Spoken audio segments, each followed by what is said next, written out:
مرحبا شباب، اليوم أقدم لكم برنامج الأورج 2016 بإصدار عربي ومهكر. من تنزل البرنامج فقط بس تضيف له سيت، ما يحتاج تثبت أورج 2014 لو ثبت غير برامج حتى تهكره. فقط من تنزله بس تضيف له سيت، وإذا كان عندك أورج 2014 امسحه. هذا البرنامج مهكر وبإصدار عربي. هسه خلينا نشوف الكلمات اللي عربتهن بالبرنامج.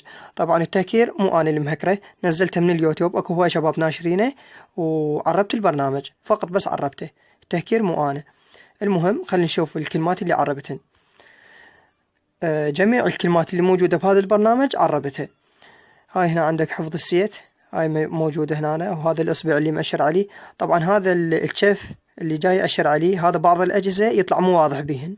أنا عندي جهاز جالكسي 3، هذا الشيف يطلع مو واضح بيه، فالسبب من الجهاز. المهم هذين الكلمات اللي عربتهن. لوحة المفاتيح، هاي هنا واجهة الإعدادات، وهاي لوحة المفاتيح. تصغير أو تكبير المفاتيح، يعني مثل تكبر المفتاح مال الكيبورد لو تخليه صغار. هاي من يا مفتاح تريد تبدأ تعزف، مثلا من الصول، من اللا، من الفا. المهم عندك هنا عرض الضغط على المفاتيح، مثلا من تعزف تضغط على المفتاح تطلع عندك العلامة اللي تضغط عليها. هاي هنا إظهار الأحرف على لوحة المفاتيح، مثلا الدو والري والمي، هذا تختار واحدة من عتهن. أما الباقيات ما أعرف شنو معناهن، هذني ما أعرف بيهن، أنتم إذا تعرفون سووهن.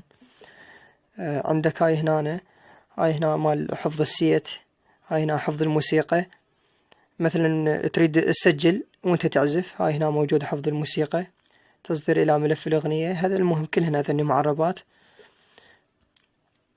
عندك هاي إزالة كل شيء، هاي من إذا تدوس هنا على هاي إزالة كل شيء السيت يروح عندك إذا كنت ضايفه. عندك هنا من تريد تخرج، هاي مكتوبة خروج زائد الحفظ. هاي هنا الخروج معلق، يعني من تدوس هاي يطلع البرنامج، بس من ترجع عليه من جديد يبقى هو على حطته. هاي هنا مثلا ما تريد تطلع من الأورج، هاي هنا مكتوبة عندك هل تريد الخروج من الأورج. المهم هاي حفظ كل شيء قمت بعمله، ضع علامة الصح. إذا تريد تحفظ أي شيء تخلي هنا علامة الصح. بالنسبة للتحميل، أنا هم تطلع عندي مشكلة بالتحميل، منها أحمل ملف لو لعبة لو سيت أي شيء أحمله، يوصل التحميل 30 لو 50 وينقطع التحميل، ما أعرف شنو السبب. فأنتم حاولوا وياه ونزلوا البرنامج. عندك هاي هنا إضافة إيقاعات، نفس ما قلت لكم هذا الشيف بعض الأجهزة يطلع بهن مو واضح، بغير شكل مو واضح، فالسبب من الجهاز. هاي مكتوبة إيقاع. عندك هاي مال الأصوات، نفس ما قلت لكم البرنامج مو أنا اللي مهكره، فقط بس عربته، نزلته من اليوتيوب وعربت البرنامج. هاي هنا مكتوبة أصوات إضافية. هاي هنا مكتوبة لوحة التشريق، هاي أسلوب المسار مال الإيقاعات أعتقد هاي، وهاي موجة المسار مكتوبة، وهاي هنا جميع الأصوات.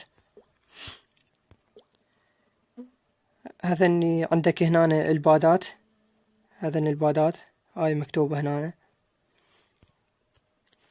أتمنى البرنامج يعجبكم، مع تحياتي لكم حمزة ورق، في أمان الله.